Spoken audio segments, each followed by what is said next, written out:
ഒരു തെരഞ്ഞെടുപ്പ് എടുക്കുമ്പോൾ 10 വർഷം അധികാരത്തിൽ നിന്നൊരു സർക്കാരിന് ആത്മവിശ്വാസത്തോടെ പറയാൻ ആ സർക്കാരിന്റെ ഏതെങ്കിലും ഒരു വികസന പ്രവർത്തനമോ ക്ഷേമ പ്രവർത്തനമോ ഇല്ല എന്നും വീണ്ടും അമ്പലവും പള്ളിയും പൗരത്വവും മതവും തന്നെ പറഞ്ഞാലേ അധികാരത്തിലേക്ക് മടങ്ങി വരാൻ സാധ്യതയെങ്കിലും ഉള്ളൂ എന്നൊരു ഭരണകൂടം ചിന്തിക്കുന്നിടത്താണ് അവരുടെ ഏറ്റവും വലിയ പരാജയം. കോൺഗ്രസ് അധികാരത്തിൽ വന്നില്ലെങ്കിൽ എന്താ കുഴപ്പം, കോൺഗ്രസ് ഇല്ലെങ്കിൽ എന്താ കുഴപ്പം, കോൺഗ്രസ് മുക്തമായാൽ എന്താ കുഴപ്പം എന്നൊക്കെ ചോദിക്കുന്ന ആളുകളുണ്ടല്ലോ, ആ ആളുകളാണ് ഇത് കേൾക്കേണ്ടത്. കോൺഗ്രസ് ഇല്ലെങ്കിൽ ഇതുപോലെയുള്ള ആപത്തുകൾ ഉണ്ടാകും.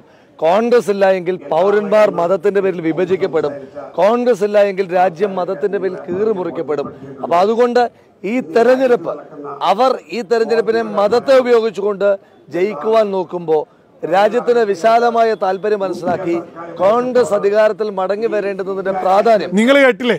ഇവന്റെ ഭാഷയിൽ ഇവൻ പറയുന്നതിനെ വേണമെങ്കിൽ പൊളിറ്റിക്കലി വേശ്യയുടെ ചാരിത്ര പ്രസംഗം എന്ന് തന്നെ അക്ഷരം തെറ്റാതെ പറയാൻ സാധിക്കും. നിങ്ങൾ കേട്ടില്ലേ?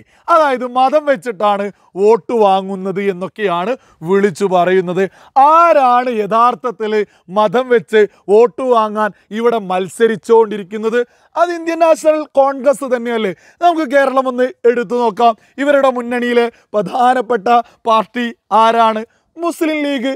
ഇന്ന് നമ്മുടെ രാജ്യത്ത് ഒരു മതത്തിൻ്റെ പേരിൽ ഒരു പാർട്ടി ഉണ്ടെങ്കിൽ അത് മുസ്ലിം ലീഗ് മാത്രമേ ഉള്ളൂ.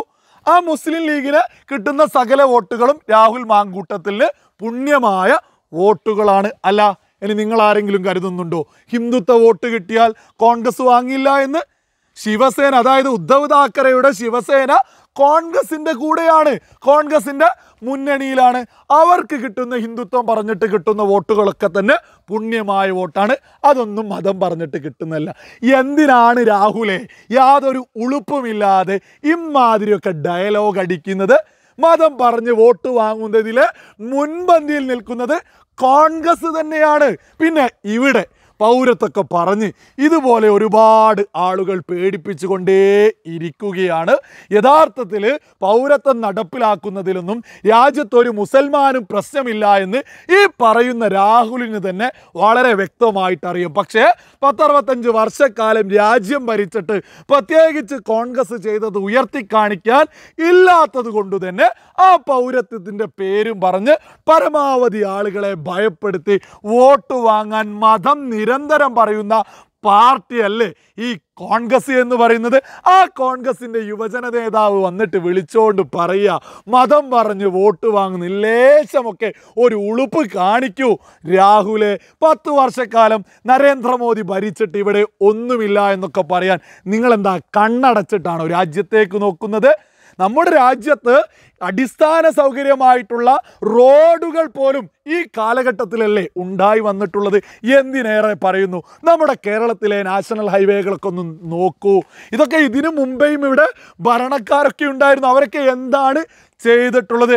എന്തിനേറെ പറയുന്നു, കാശ്മീരിനെ നമ്മുടെ രാജ്യത്തേക്ക് ചേർത്ത് പിടിച്ചില്ലേ? 370 റദ്ദാക്കിയിട്ട് നമ്മുടെ രാജ്യത്തുള്ള മറ്റെല്ലാ സംസ്ഥാനങ്ങളെ പോലെ നമ്മുടെ രാജ്യത്തോട് ചേർത്ത് പിടിച്ചില്ലേ?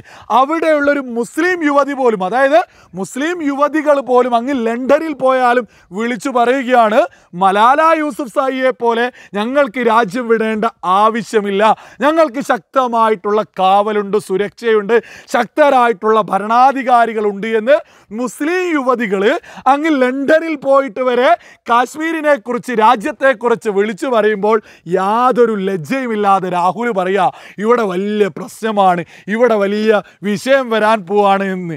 എന്തിനാണ് ഇങ്ങനെ ഇല്ലാ കഥകൾ പറഞ്ഞ് വോട്ടു തണ്ടാൻ നടക്കുന്നത്? ഇവിടെ 10-65 വർഷക്കാലം കോൺഗ്രസ് ഭരിച്ചിട്ട് എന്താണ് നിങ്ങൾ ഉണ്ടാക്കിയിട്ടുള്ളത്? നമ്മുടെ കച്ചത്തീവ് ഉൾപ്പെടെ നമ്മുടെ മണ്ണ് വെറുതെ മറ്റ് രാജ്യങ്ങൾക്ക് വിറ്റു തുലച്ചതല്ലാതെ കോൺഗ്രസ് എന്താണ് ചെയ്തിട്ടുള്ളത്? കോൺഗ്രസിന് ഒരൊറ്റ ലക്ഷ്യമേ ഉള്ളൂ, അധികാരത്തിലെത്തുക, കട്ടുമുടിക്കുക. അതിന് മതമാണെങ്കിൽ മതം, മതപാർട്ടിയാണെങ്കിൽ മതപാർട്ടി, അത് ഹിന്ദുത്വ മുസ്ലിംത്വ സകലതും ഒരുമിച്ച് കൂട്ടി തന്നെ സകല ജനങ്ങളെ വിഡ്ഢികളാക്കിക്കൊണ്ട് അവർ മുന്നോട്ട് പോവും. അതുകൊണ്ടൊക്കെ തന്നെ ഇവിടെ മറ്റൊരു ഭരണത്തെ ജനങ്ങളാണ് തിരഞ്ഞെടുത്തത്. 10-60 വർഷക്കാലം നിങ്ങൾ കട്ടുമുടിച്ചത് മനസ്സിലാക്കിയിട്ട് ജനങ്ങൾ മറ്റൊരു പാർട്ടിയെ തിരഞ്ഞെടുത്തതാണ്.